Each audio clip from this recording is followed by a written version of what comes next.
Hello, everyone, and welcome to Burn the Ship, the podcast that helps entrepreneurs go all in on their business, and we introduce them to those that can help them to do so. Today, we have a very special guest. We have Shelley Saxena with Seva Mom. How you doing today? Pretty good. Good. Thank you so much for coming on and talking with us today. We know that time is one of our most valuable resources, so we're going to go ahead and jump into things. So, Shelley, tell me a little bit about yourself and how you've gotten to where you are now. So I'm originally from India. I was born there, and I did my high school in India. Then I did my bachelor's in electronics and communication from Indian Institute of Technology at Roorkee. And then I came to the US and I worked at IBM in Research Triangle Park. I did product development in their different groups in IBM. And then I went off and got my MBA from Cornell. And I came back to IBM. They were processing my green card, and I did product management channels and go-to-market work in IBM. Then I co-founded my first company, which was a cloud-based mobile technology company. And while running that company, something happened.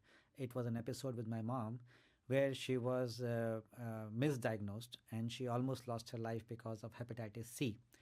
And the thinking was that if this could happen in a tier 2 city in India, the situation in tier 3 and rural was even worse, where a lot of misdiagnosis was happening. So luckily my mom was correctly diagnosed in Delhi, and she responded to treatment, and she is healthy today. But what I ended up doing with my partners there were, we started a primary healthcare service in rural enabled by technology. And initially it was a business to consumer model where we were going door to door, and we were providing primary healthcare on a subscription model of $2 per month to a family of up to 5 people in rural India. Yes. Within 1 year, we realized that the B2C model would not scale and would require a lot of working capital to break even. And so we switched to a B2B model. And in the B2B model is what clicked for us. And initially it was a general health service where we were providing the service to employers and to schools. And then what we realized was that we could increase our average revenue per user if we made it more specialized and we did more procedures.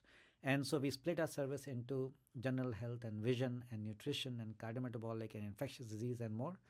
And that way we ended up increasing our average revenue per user and increasing our profit, gross margins and everything. So then our customers led us to the next stage in our business, where they said, okay, it's fine that you're providing on-site primary healthcare service, but we also want some medical advice and some medical help between the visits of your mobile clinics. And so we added telehealth to the mix there. Then around 3 to 4 years ago, we started dabbling with AI. And the specific use case there was that we were doing a lot of malnutrition consultations. And it is hard to come by dietitians and good dietitians in rural areas or semi-urban areas. And so we developed our Diet AI, which would enable a nurse to do a dietitian level recommendation for the patients. It would predict their multivitamin and mineral deficiencies and recommend a complete diet plan. Okay. So one, that helped us do more malnutrition consultations, and two, it helped us reduce the cost of delivering that intervention versus using a dietitian. Similarly, we do a lot of vision consultations, and for things like diabetic retinopathy and cataract, you need an ophthalmologist. And so we developed our vision AI, where a nurse could do screening for diabetic retinopathy and cataract without needing an ophthalmologist. And so that is up to 67% reduction in cost right there by using our technology with nurse. Similarly, we developed our symptoms AI, which enables a nurse to do a physician level triage and initial consultation. And again, that reduces the cost tremendously in the system if we can, at least for the initial step, use our AI with the nurse. So one thing led to another. We now have 5 different AI modules. And so today what we are is an AI assisted disease management platform, which has 2 components. One is SaverMob AI, an off-the-shelf rapid kit-based triage, consult, and point-of-care screening. And second is health outcome delivery via telehealth and mobile clinics. Okay. And by integrating these two, we deliver interventions ranging from general health to vision, nutrition, cardiometabolic, and infectious disease at up to 50% lower cost. Okay. And currently we are working in 20 plus states of India. When we say we are working in a state, not only do we serve tier 1 and tier 2, we especially serve tier 3 and rural, where our network is even bigger than the big gorillas out there in India. Yes. We have also done pilots in Southern Africa and in the US market in the state of Georgia, actually. And we're currently doing around 72,000 plus patient consults per month via 254 plus full and part-time units in different areas, serving 245 plus B2B customers. And we have raised 3 rounds of equity investment. Okay. So that's where we are as a business. Excellent. That's a lot for me to unpack. I want to go back on a couple different steps to show the entrepreneurs how you have progressed. When you said that you were at IBM and you were doing the product management, what were you doing there? What were you rolling out and putting in place? So this was the early days in mobile software, Okay. Especially mobile enterprise software. And so I was working in a group which did mobile email technology. This was when BlackBerry was still around and Palm was still around. And so IBM had its own mobile software suite for cross device suite. After that, at IBM, I worked in their collaboration software division, where I was working in portal, website portal software. So there were different groups within IBM, all in the mobile and collaboration software group, where I did product management and channels work. Makes a lot of sense because those skills that you were learning there are the building blocks of what you're doing now, putting the different products out. One of the questions that I always ask is what happened from where you were in your career to get you going into entrepreneurship. We see that was something that happened with your mom, and you saw that she was misdiagnosed, and you said, hey, I want to solve that problem. When we were off camera in the beginning, you were telling me about when you were getting started in that business and you were on a game show? Yeah. Tell us a little bit about that game show. So this happened back in, I think, 2016-17. And this was a 10-episode apprentice-style game show on a business news network in India, NDTV Business. And there we were given, each episode had a challenge. If depending upon how you solve that challenge, you then progress to the next round and so on. So I was a runner-up in that show. And one of the very interesting challenges there, which was a lot of fun and very challenging itself, is to sell dental kits to low-income population in the largest slum in Asia called Dharavi in Mumbai. Would that be considered, because I've heard you say tier 1, is that a tier 3 or tier 4? So Mumbai is tier 1. Tier 1. But the slum was a very low-income population, very tightly packed, and it's the largest slum in Asia. So selling to low-income, but trying to sell them stuff like dental kits, which they would not necessarily think is something they would need, right? So yes.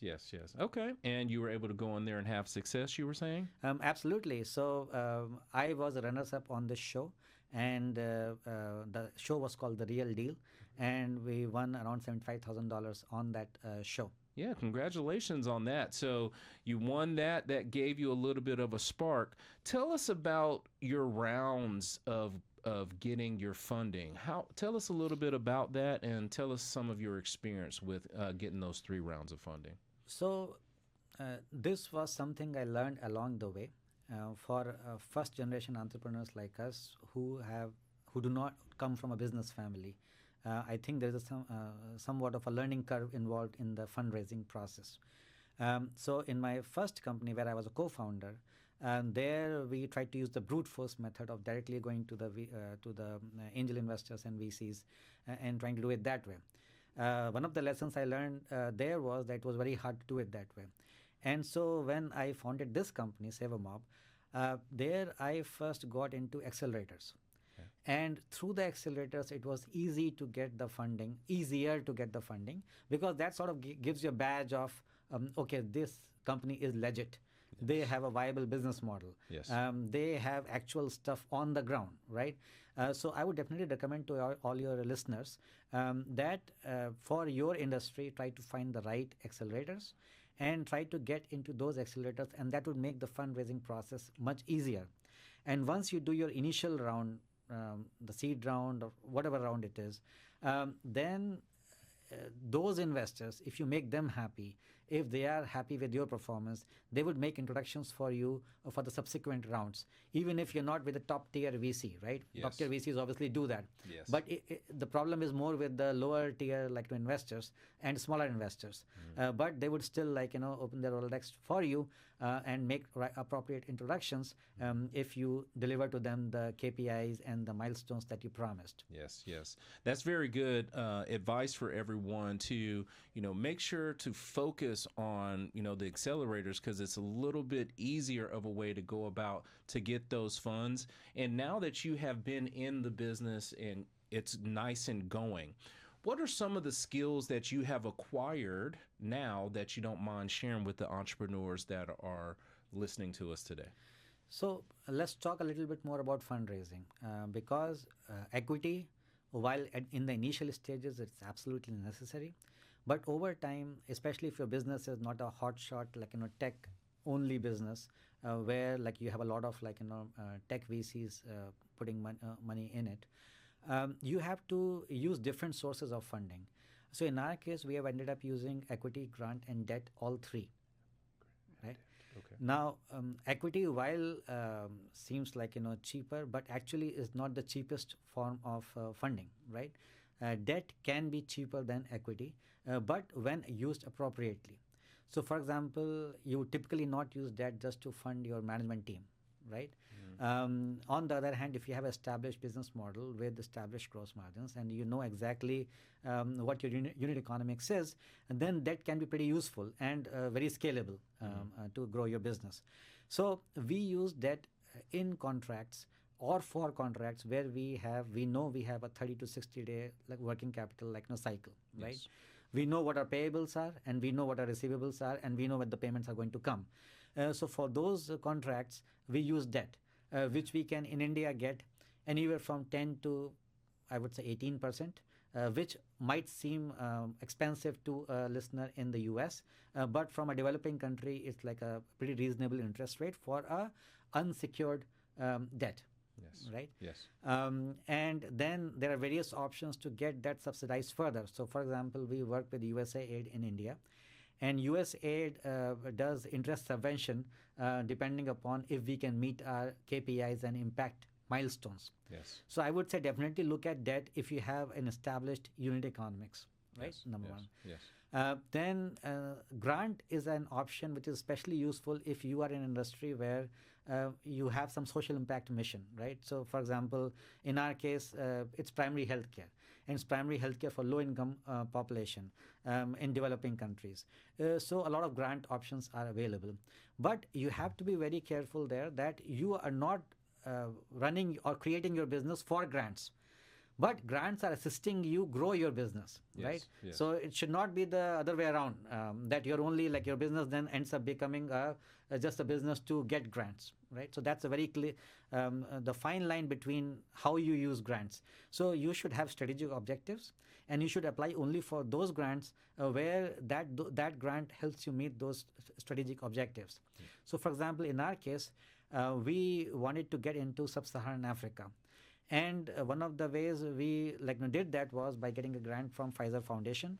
And that Pfizer Foundation grant helped us offset the initial startup capital. And that way we did not have to use expensive equity or debt which could not be used for initial startup in a place like sub-Saharan Africa. Mm-hmm. So that would be one use case for using a grant. Another use case is if you are serving a population where there is no established unit economics yet. So for example, BOP or bottom of the pyramid population, right? There you do not know immediately what the pricing model is going to be, who the payer is going to be. Is it going to be a subsidy model or you're going to cross-subsidize it? So there you would typically use grant to get the business model going in that scenario. And then obviously equity. And again, there are various types of equity. So, for example, and in different rounds, and who might participate in those rounds. So there are impact investors who would help typically a social impact mission. And then there are regular commercial VCs who would be more involved in a tech business. Yeah. So you have to be careful about who you target and not waste time targeting the wrong type of investor for a business which might not be a good fit in that scenario for them. So those are some great tips when it comes to fundraising. You have to have a good mix when it comes to your equity, when it comes to your debt, and when it comes to grants. You have to make sure to focus and project on what are the best ways to utilize that for your funding. Now, let's just say that you have gotten your system out there, you are getting people with low income the insurance that they need, and you've gotten everyone taken care of. What is it that Shelley would do now that he has started to help everyone out? So as a founder, you tend to view something as a baby. And if it is a business, let's say a tech company, where you are just focused on exit and then the next venture and then the exit and the venture after that, then obviously you stay in that cycle. On the other hand, if you have a social mission, which is what I have, right, then you want to solve that social problem, not just in one place, but in across the world, like wherever that problem exists. So I would say, first of all, I'm very focused on solving this problem and transforming primary healthcare, not just in India or not just in, say, certain states in Africa, but across the world, wherever that problem exists. Now, beyond the business itself, I like to do trekking. I am into spirituality and meditation and gardening and things like that. So every quarter, I take my management team and some customers as well as partners on different treks in India. And shortly we're going to do Everest Base Camp trek in Nepal. Okay. And so that becomes a team building activity, as well as obviously when you are on a mountain and you are above 13, 14, 15,000 feet, then it's a very, I would say, meditative experience in that scenario. So I would say those type of activities and trying to solve this mission throughout the world is what I would do personally. Excellent, excellent. We truly do appreciate that, because we want everyone to understand you have to focus on your business, but you as a person have to have a good mixture as well, because if you're not servicing yourself, you will not be able to service others. So we definitely appreciate you sharing that part. Now, Shelley, how can the people get in contact with you if they want to learn more about your AI programs that you have going now? Sure. So I am on LinkedIn, and you can look me up, Shelley Saxena, Sevamob, and that's SEVAMOB, Sevamob. And you can also WhatsApp me at +1 607 592 9786. Excellent, excellent. We truly do appreciate you coming on today and sharing more about your business, your journey, because we are very confident that some of the tips and tricks and skills that you've shared with us today will help others move forward. And what we always like to do, because we're very appreciative of that, is give you the last word. So, Shelley, what would you like to share with the people? My main advice to any of your viewers who are either entrepreneurs or considering starting their venture would be that your initial idea and your initial business case is never going to be your final business case. There are going to be a lot of pivots involved in the process, and you would have to pivot based upon what the market tells you. So you have to learn from the market, pivot, tweak your business, and keep going. And so that's my main advice to the viewers. Thank you so much for sharing. Constant change. You got to be willing to change and adapt to your situation. So those are great lessons. We truly do appreciate that today, Shelley. Thank you guys so much. Tune in, like, and share. Thank you, guys. Thank you.